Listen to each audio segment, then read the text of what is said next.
separated from the love of God. Paul wrote that truth to the church in Rome.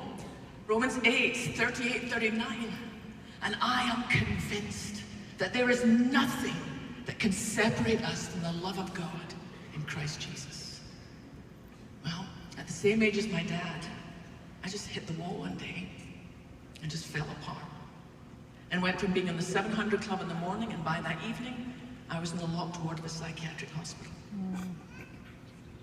And on the journey there, I stopped at Virginia Beach. And I parked my car, and I took my shoes off, and I left them by the car. And I started walking into the water until it was up quite high. And honestly, all I intended to do that day was just to keep walking. Because I thought, I can't do this, Lord. This is too hard. And the only thing that stopped me was the thought of my mother getting another phone call that someone she loved had disappeared under the water. So I found myself in a place of nightmares. But you know what I discovered? Sometimes God will take you to a prison to set you free. And I discovered the truth of David's words. In some of the worst days of his life, hiding in a cave, waiting to be murdered, he said, the Lord is close to the brokenhearted and saves those who are crushed in spirit. I wrote in my journal that very first night in the psych hospital, I never knew you lived so close to the floor. If you're burdened tonight, if you're walking through a hard time, I want you to know that God sees you. You are not alone. It actually turned out to be one of the best things that ever happened to me. You know, when the worst thing that you think can happen happens, and you've still got a pulse, it's good. There's no white chalk mark around your body. You're still alive. You're still breathing. And you know the great thing? I finally got it, that I'm not the good news, Jesus is. What a blooming relief that is.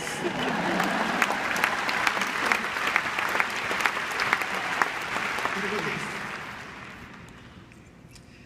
So I told you that with Christian, you know, we get this great news, yes, you're pregnant. And then suddenly we turned this dark corner. The doctor called and said, I need you to come in, there's something wrong with your pregnancy. So we went in, and the doctor did an amnio, and then she called us back and she said, there's no easy way to tell you this, but your son is not compatible with life. I never heard that phrase before. I said, what do you mean? She said, he's too severely damaged. It's my advice that you would terminate this pregnancy tomorrow. And I said, absolutely not. And she said, then you'll have to come in every week for fetal monitoring, and we'll see how far along you can get. So we drove home in silence. Barry went into the house, and I drove down to the beach.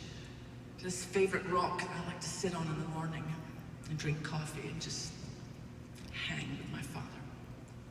But I talked to my son. I said to him, I don't know if you heard that, but I want you to know I will fight for you.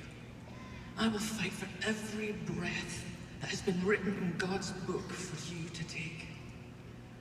So I went every week, week after week, and then finally at 38 weeks, the doctor called me and she said, I made a terrible mistake. The day your results came back, they went into the file of another 40-year-old patient, and your results went into hers. And there's never been anything wrong with your son.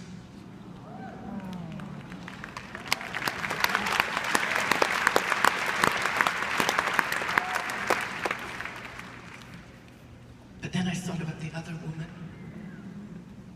She was getting a very different call.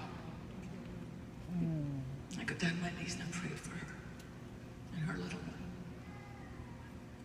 And I look at this beautiful boy now, about to go off to Texas A&M. He wants to be a doctor.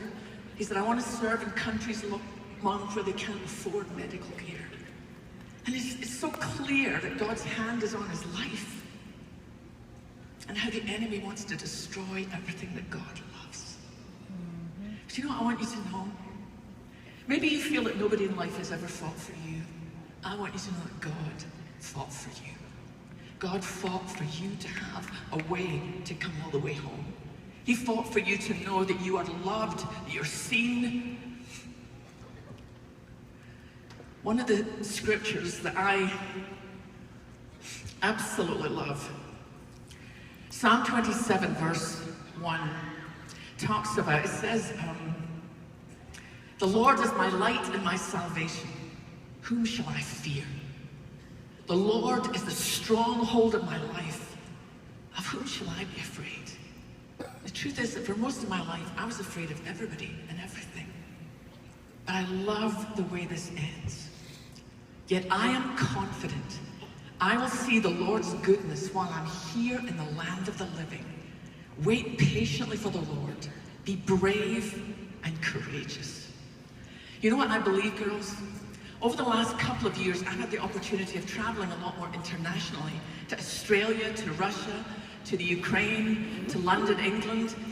And I've seen something that's amazing. God is raising up a ragtag army of women who are sold out to him. We don't look like much of a threat, but in Christ's hands we are. It doesn't matter if you're a size 2 or a 3X, whether you're 12 or 82, if you still have a pulse, you can be part of what God is doing. We are the good news that's been left in this land. And for those of you who have been through tragedies, here's what I've discovered. It's amazing what God will do with a broken life if you give him all the pieces. Do you know how he wants to redeem your story?